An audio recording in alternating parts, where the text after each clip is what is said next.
सोनपुर गांव में सोनिया अपनी सास कमला के साथ रहती थी। वो दोनों बेहद ही गरीब थीं। उनके पास राधा नाम की एक गाय थी जो दिन में 2 बार सुबह शाम दूध देती थी। उस गाय का दूध बेचकर ही उन दोनों का गुजर बसर हो पाता था। सोनपुर गांव में लगभग सभी ने नए जमाने को देखते हुए अपने पक्के घर बनवा लिए थे, लेकिन बेचारी गरीब सास बहू किसी तरह अपने पुराने और कच्चे घर में ही जीवन काट रही थी। सर्दियों का मौसम आ चुका था और चारों ओर ठंडी ठंडी बर्फीली हवाएं चल रही थी। एक शाम कमला अपनी बहू से, बहू, अरे ओ बहू, देख तो जरा, शायद दरवाजा खुला रह गया, बाहर से ठंडी ठंडी हवा आ रही है। माँ जी, कितनी बार तो ये किवाड़ लगा दिया, लेकिन हवा का रुख तेज है जिस वजह से वो अपने आप ही खुल जा रहा है। हाँ, क्या करें बहू, हमारे नसीब ही ऐसे हैं। ये घर और इसके दरवाजे खिड़कियां इतनी पुरानी और टूटी फूटी हैं कि इसमें से ठंड रुकेगी भी तो कहाँ तक। आप फिक्र मत कीजिए माँ जी, मैं ये किवाड़ ढककर इसमें अंदर की तरफ से बड़ा सा पत्थर लगा देती हूँ, जिससे थोड़ी हवा कम हो जाएगी। सास बहू के घर की हालत पूरी तरह से चरमरा चुकी थी, मगर जिन बेचारियों के पास अपने मन मुताबिक खाने पीने और ओढ़ने पहनने तक के पैसे ना हो, वो घर कैसे जुटाएंगी। जैसे तैसे सोनिया ने जुगाड़ करके वो दरवाजा बंद किया और खा पी कर सो गई। उनकी आंख लगे अभी कुछ घंटे हुए थे कि उनकी गाय ने जोर जोर से रंभाना शुरू कर दिया। हाय रे मरजानी, राधा को क्या हो गया जो आधी रात को चिल्ला चिल्ला कर हमारी नींद खराब कर रही है। अरे ओ बहू, उठकर देख तो क्या चाहिए इस राधा को। सोनिया उठकर देखती है तो बाहर बहुत तेज आंधी तूफान आ रहा होता है और उनका घर जोर जोर से हिलने लगता है। माँ जी जल्दी उठिए, अपना घर कभी भी ढह सकता है, चलिए अपनी जान बचाइए। दोनों जल्दी से बाहर आकर खड़ी हो जाती हैं, तभी उनका घर ढह जाता है। हे राम, एकमात्र ये छत ही तो हम दोनों का सहारा थी, अब हम कहाँ जाएंगी। तू इतना निर्दयी क्यों है भगवान। एक तो हमारे सर पर छत नहीं और ऊपर से ये कड़ाके की ठंड। दोनों सास बहू सारी रात राधा के साथ गौशाला की उस खुली झोपड़ी के नीचे खड़े होकर गुजारती है। सुबह होते ही सोनिया मिट्टी के ढेर के नीचे दबे अपने सामान को बटोरती है। माँ जी, जरूरत का कुछ सामान तो मुझे मिल गया है, लेकिन अब हमें रहने के लिए कोई ना कोई इंतजाम तो करना ही होगा। कल की रात तो हमने जैसे तैसे जाड़े में काट ली, लेकिन अब और नहीं काट सकते। तू चिंता मत कर बहू, मैं सेठ से कुछ पैसे उधार लाती हूँ। कम से कम एक बार पक्का घर बनेगा तो हर साल रोना तो नहीं पड़ेगा। इसी सोच के साथ वो सेठ के घर जाती है। सेठ जी, मुझे कुछ पैसे उधार दे दीजिए। कल रात तूफान में हमारा घर ढह गया, पक्का घर बनवाने के लिए कुछ पैसे उधार दे दीजिए, आपकी बड़ी मेहरबानी होगी। मुझ गरीब की दुआएं आपको लगेंगी। दुआओं का क्या मैं अचार डालूंगा हैं? मैं बिना मुनाफे के कोई सौदा नहीं करता, समझे। पहले तुम्हें अपनी कोई चीज गिरवी रखनी होगी, तभी मैं तुम्हें पैसे उधार दे पाऊंगा। लेकिन मुझ गरीब के पास तो गिरवी रखने के लिए कुछ भी नहीं है। इतना झूठ बोलती हो तुम कमला। तुम्हारे पास तो हीरे के रूप में तुम्हारी जवान बहू है, उसे तू मेरे पास गिरवी रख दे। जब तू मेरा पैसा लौटा देगी तब उसे ले जाना। नीच कमीने, तेरी सोच कितनी घटिया है। अरे हम गरीब जरूर हैं, लेकिन सौदागर नहीं। एक गरीब के लिए उसकी इज्जत ही जीवन भर की जमा पूंजी होती है। फिर कमला गुस्से में वहाँ से चली जाती है। उसे आता देख सोनिया उससे पूछती है, अरे माँ जी, आ गई आप? क्या हुआ, सेठ जी ने पैसे दे दिए क्या? कमला उसको सारी बात बता देती है, जिसे सुनकर सोनिया को बड़ा धक्का लगता है और वो कहती है, आज भी दुनिया में ऐसे भेड़िए बैठे हैं माँ जी, जो गरीब बेसहारा औरतों को अपना शिकार बनाना चाहते हैं। वो तो ऊपर वाले का शुक्र है कि दूध खरीदने वाले ग्राहकों ने हमें दूध के पैसे दे दिए, लेकिन बहू, इतने कम पैसों में पक्का घर नहीं बन सकता।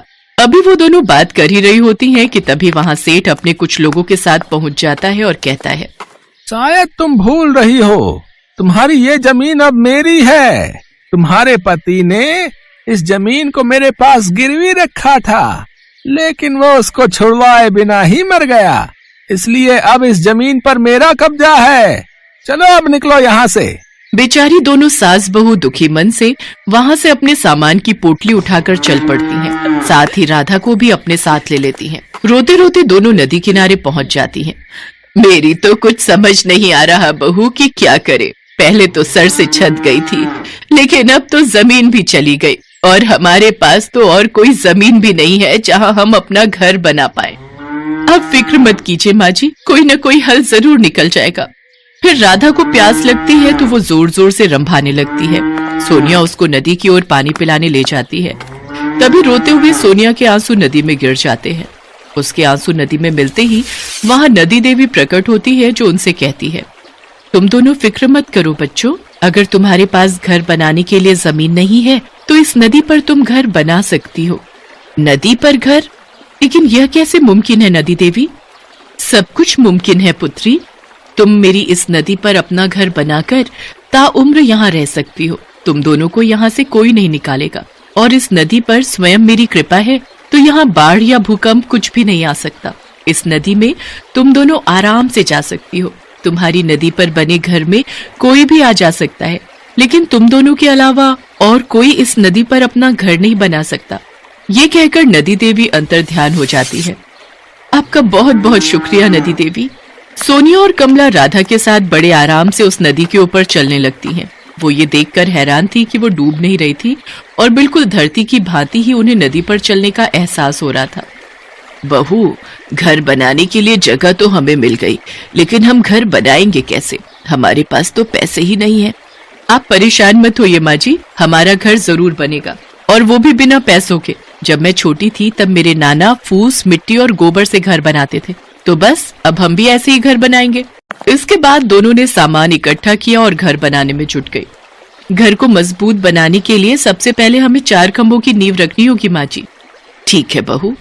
दोनों सास बहू एक दूसरे का हाथ बटाती हुई 4 बांस के खंभे नदी पर खड़ा कर देती हैं।